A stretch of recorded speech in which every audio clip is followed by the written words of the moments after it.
Good evening. This is Monday, December 12th, 6 p.m. This is the Community Partnerships Committee. To my left is Jeff Schilling. To my right is Todd Siebert, and I'm chairman of the committee. And we have 3 items tonight that are in front of us. The first one is to provide a recommendation to council regarding the annexation petition filed for 58.798 acres from Concord Township, the Swank annexation, located north of the Edgewater subdivision. Statement of municipal services to be provided to the area proposed for annexation, a statement of buffering related to the compatible uses, and acceptance. And as the city is required to provide the above to the county within 20 days of the filing of annexation with the county, which date was December 1st. This is requested to be emergency legislation. Any further details, or? So this is north of Edgewater. It was filed as a Type 2 expedited, which is why we have the 20-day window. It was filed on December 1st, therefore it needs to be acted on by the 21st. Our next council meeting is the 19th, which is why we are asking for emergency legislation. Assuming you recommend positively to the council, there would be 3 resolutions on the agenda on the 19th. Any questions? Mr. Sheridan? Lieber? None. Mr. Phillips? Do we know anything about the future for the property? There been any hints at all? It's county zoned. There's a prospect of possibly additional housing and single-family residential to add on to Edgewater. Don't believe we've seen any plans yet, but again, it annexes in with the county zoning designation, so future zoning would be a separate act by the Planning Commission and the council. And this may be for Mrs. Rhodes. Water usage out there with this property for future subdivisions and that sort of thing. We have sufficient water. Sufficient water for things like that? All right. Yep. The Barnhart skirted flute water tank, what is its capacity? Is that 1 million? Yeah. 2 million. 2 million. Okay, thank you. Yeah. That's all I have. Thank you. Any questions from the audience? Seeing none, what do we want to do? Proceed with emergency. Move forward with emergency. Unanimous with emergency. Sue, I won't be here Monday, just so you know, the 19th. Okay. Thank you for telling us. Second action tonight, we have provided recommendation to council regarding authorizing the Director of Public Service and Safety to enter in a professional service agreement for environmental services related to the abandoned gasoline station at South Market and Canal Streets at a cost not to exceed $182,948. This is a grant reimbursement program. This is a grant that we received. $182,000 is the conservative estimate. They would complete all the testing, do all the analyses that need to be done related to that site, and then do any remediation.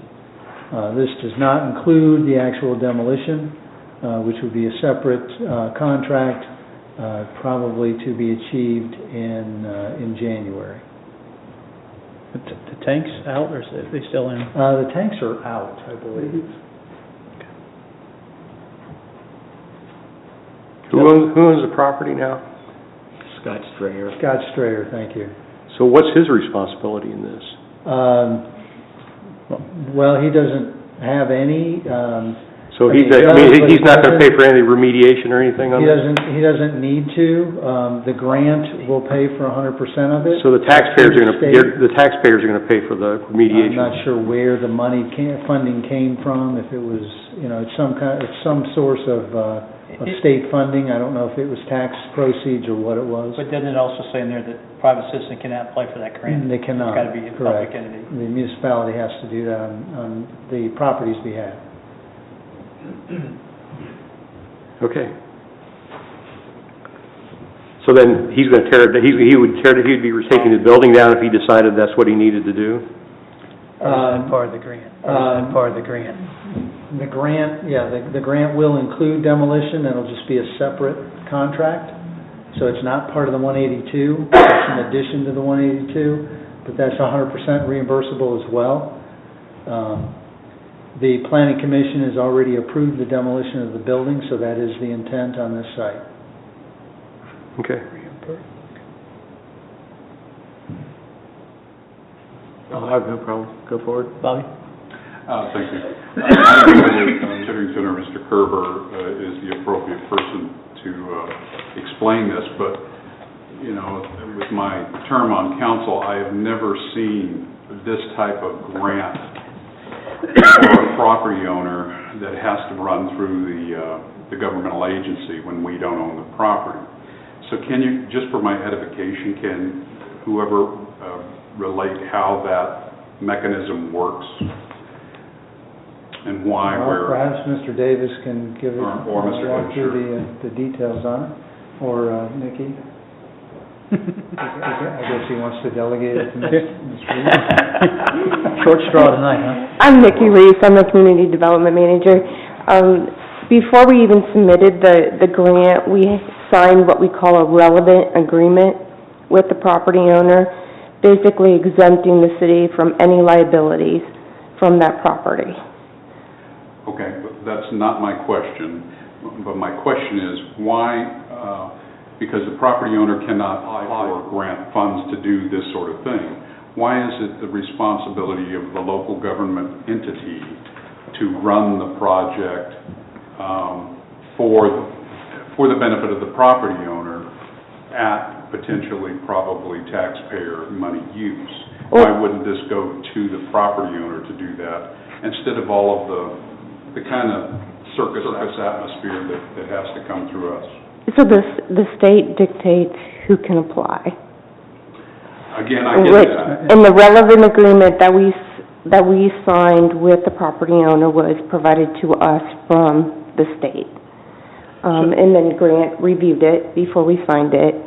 But it's one of those stipulations, and it's a win-win for both the city and the property owner. We're cleaning up an abandoned gas station. I'm A-okay with all of that. This is just such an oddity. It's an appearance. Well, it's Just one of with those this, specific grant programs where a condition of receiving the funding is that it has to run through the local thing. It's a brownfield remediation type Oh, okay. program. All right, very good. I understand that. Okay. When you said totally reimbursement, we're paying it and then we're getting reimbursed for the grant funds? Okay. Yeah. So in the 2023 budget, we did include the amount in the budget with the caveat in the footnotes that would be 100% reimbursed by the state. Are we just doing the one project? We're not doing the other project But yet? that's not ready yet to do, Okay. so we could apply for that one later. So on this, we write the grant per property, not the Yeah. grant thing in general and... No, it's property specific. Okay. It's address specific. Who took the tanks out? You said the tanks were no longer in the ground. Those have been out Several for years. 20 years. Yeah. 2003, so they didn't do any, I mean, And there was no they did a lot of analysis. testing and that type of thing. I mean, so why are we going back over the same? Because the results of the test, they're only good for so long, and then you have to reanalyze. And they never, I don't know, I guess reports vary, but they just never finished the process all the way through. 2 or 3 property owners ago, I believe. It's been that many. Yeah, but I mean, if they took the tanks out and tested, there was nothing there, there's nothing going to show up without the tanks being there.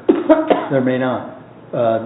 There may be some minor remediation that has to go on. This is the worst-case scenario, and we don't believe that it'll require all of this funding, but they still have to go through and they have to redo the tests, they have to refile them with the state, get them accepted, and then do whatever cleanup needs to be done.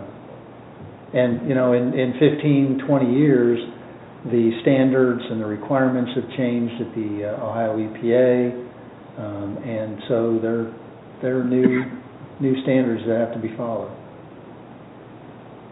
Okay. Makes no sense to me, but okay, I guess we'll spend taxpayer money. Any other questions from anyone else? This is not emergency, correct? Correct. And I guess just to clarify, we're spending taxpayer money, but we'll get reimbursed. Well, who do you think taxpayers are? Well, I mean, it doesn't make any difference where it comes from, whether it comes from Troy, Ohio, or Miami County, or this just happens to come from the state of Ohio, which happens to get all, tax proceeds from us. which is designed to do community development, which is what they're doing with these funds, is giving them to certain areas so we can remediate the area. But it's already been remediated. And I'm not, Well, you're saying taxpayers' dollars, we can, Well, I mean, it may come get from back the to you EPA on or that. something, but Well, it may be. it's still taxpayer money wherever it comes from. It may have been from the collection of penalties on issues that, pollution issues the state has collected over the years. It could be assessments for some other reason. I don't know that it's actually taxpayer dollars. Okay. As I say, this thing should, we'll find out, I guess, what we have to, when we start digging, what the deal is. Move forward. Move forward. Unanimously move forward.